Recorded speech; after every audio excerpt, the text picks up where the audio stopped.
సమూవేలు మొదటి గ్రంథము 17వ అధ్యాయం. గొల్యాతు ఇశ్రాయేలు సైన్యమును సవాలు చేయుట. ఫిలిష్తీయులు సైన్యములను ప్రోగు చేసుకుని యోదాకు చెందిన సోకో నగరమునొద్ద గుమిగూడిరి. సోకో అసేకాల మధ్యనున్న ఏఫేసు దమ్మీము చెంత శిబిరము పన్నిరి. సౌలు ఇశ్రాయేలీలు కూడా సైన్యములను చేకూర్చుకొని సింధూరపు లోయ దగ్గర గుడారములెత్తి ఫిలిష్తీయులను ఎదుర్కొనుటకు బారులు తీర్చిరి. ఈ రీతిని ఫిలిష్తీయులొక కొండపైని, ఇశ్రాయేలీలు ఇంకొక పైని సైన్యములను మోహరించిరి. ఇరువురకు నడుమ లోయ ఉండెను. అంతటా ఫిలిష్తీయుల పక్షము నుండి గొల్యాతు అను వీరుడు ముందుకు వచ్చెను. అతడు గాతు నివాసి, 9 అడుగుల ఎత్తున నుండును. గొల్యాతు తలపై కంచు శిరస్త్రాణమును, రొమ్మున కంచు పొలుసుల కవచమును ధరించెను. ఆ కవచము 5,000 తులముల బరువు కలది. కాళ్లకు పదత్రాణములు తొడగెను.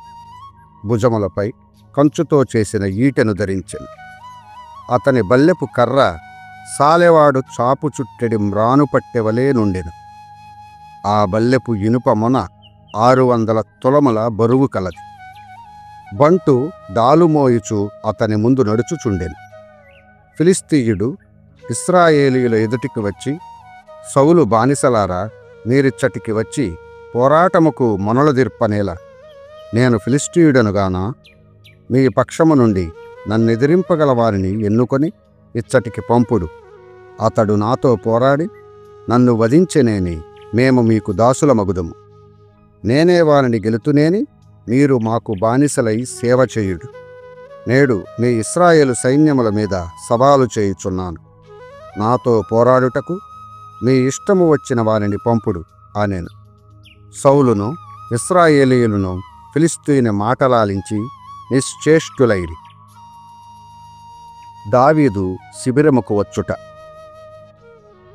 దావీదు యూదాలోని బెత్లెహేము నివాసియు ఏఫ్రాతీయుడైన ఈషాయి కుమారుడు.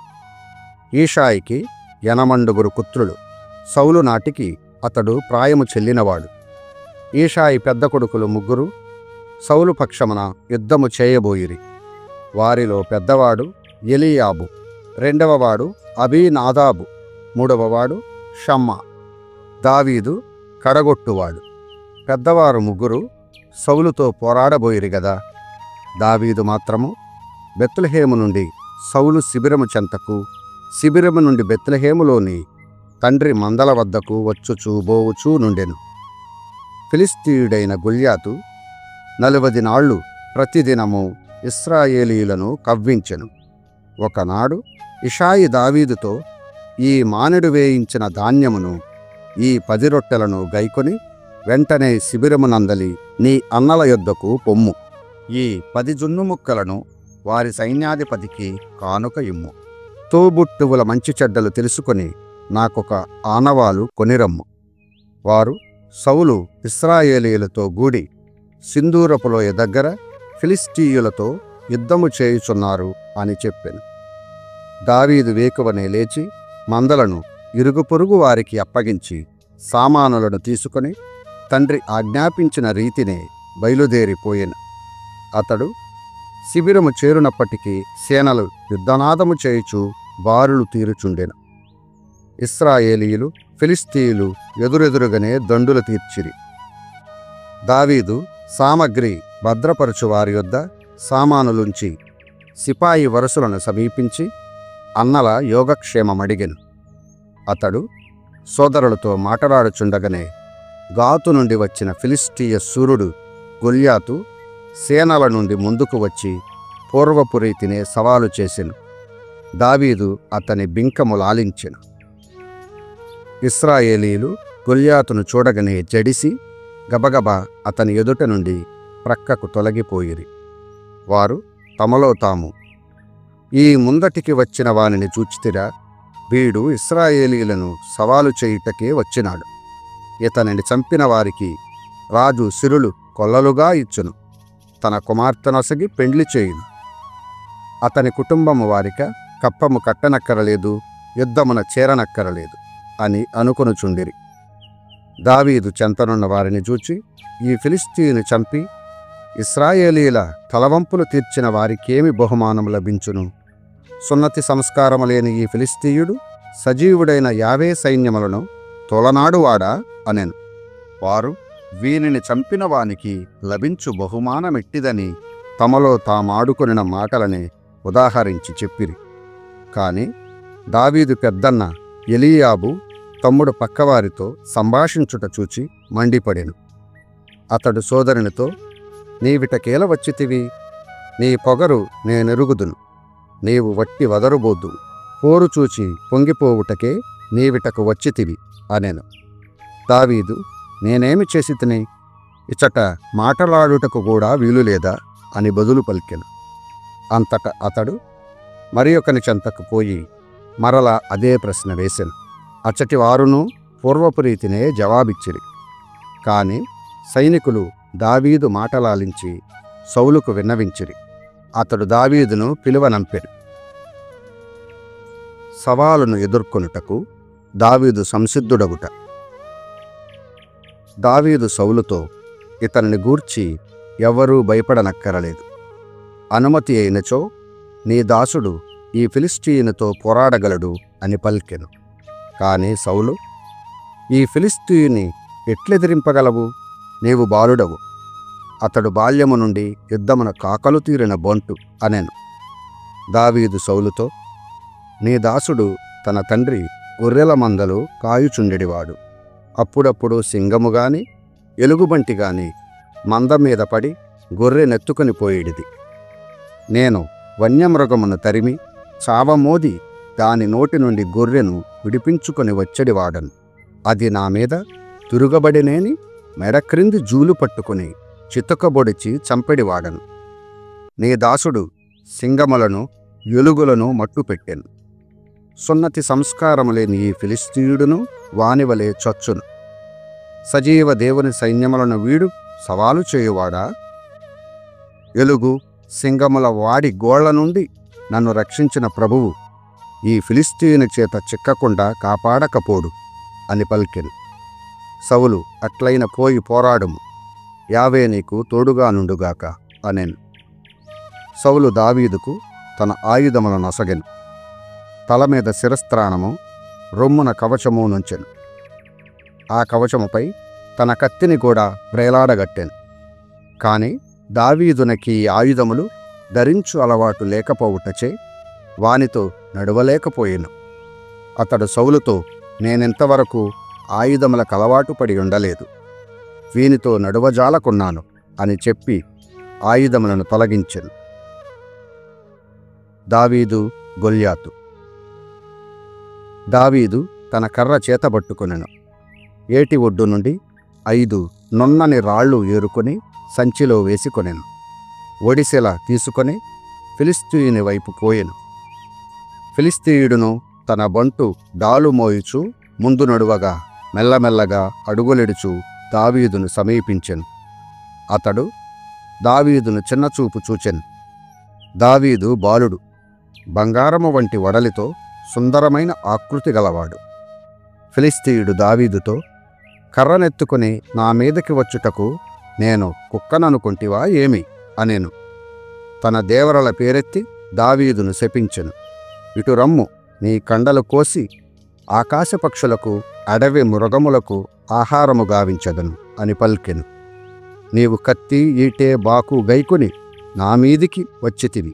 కాని నేను సైన్యములకు అధిపతి అయిన యావే పేర, నేడు నీవు నిందించిన ఇశ్రాయేలు సైన్యముల దేవుని పేర నీ మీదికి వచ్చితిని. నేడు యావే నిన్ను నా చేతికి చిక్కించును. నేను నిన్ను నిలువునా కూల్చి నీ తల తెగవేసెదను.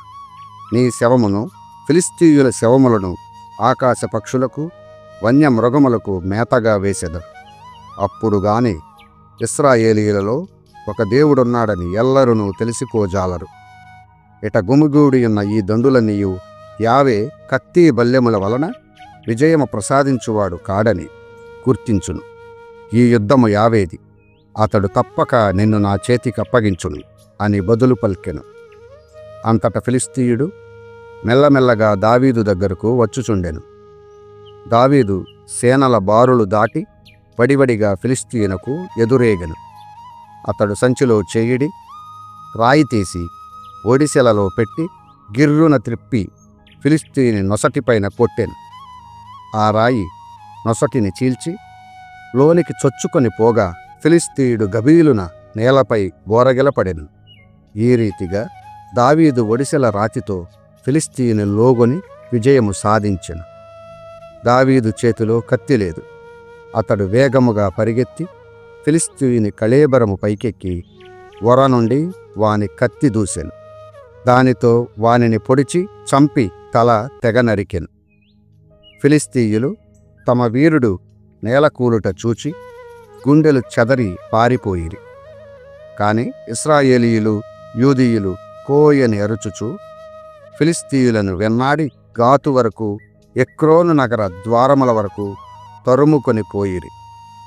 ఫిలిష్తీయులు గాయములు తగిలి షారీము నుండి గాతు ఎక్రోనుల వరకు మార్గము వెంట కుప్ప తిప్పలుగా కూలిపోయిరి. ఈ తీరున ఇశ్రాయేలీయులు ఫిలిష్తీయులను తరిమి తిరిగి వచ్చి వారి శిబిరములపై బడి దొరికినవన్నీయు దోచుకొనిరి. దావీదు గొల్యాతు శిరమును యెరూషలేమునకు కొనిపోయెను.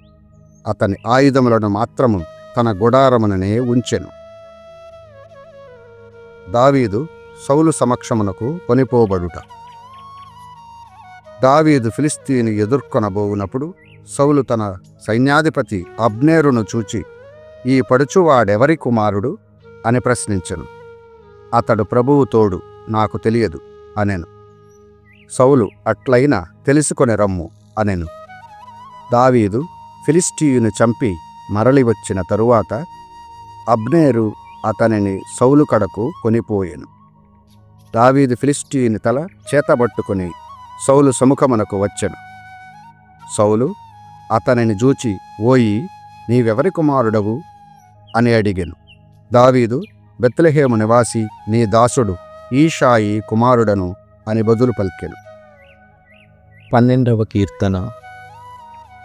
పాపుల నుండి రక్షింపుమని ప్రార్థన. ప్రభు, సత్పురుషులు కరువైనారు, లోకములో విశ్వాసులు లోపించినారు. కనుక నీవు నన్ను ఆదుకొనుము. నరులందరూ ఒకరితో ఒకరు అబద్ధములాడుచున్నారు, మోసకరమైన మనస్సు గల్గియున్నారు. వారి మాటలు ముఖస్థుతులతో నిండియున్నవి.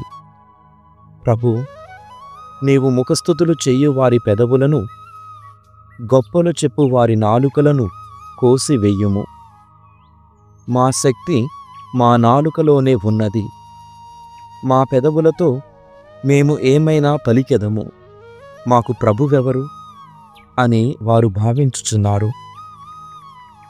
దరిద్రులను దోచుకొనుచున్నారు, పేదలను అనగద్రొక్కుచున్నారు.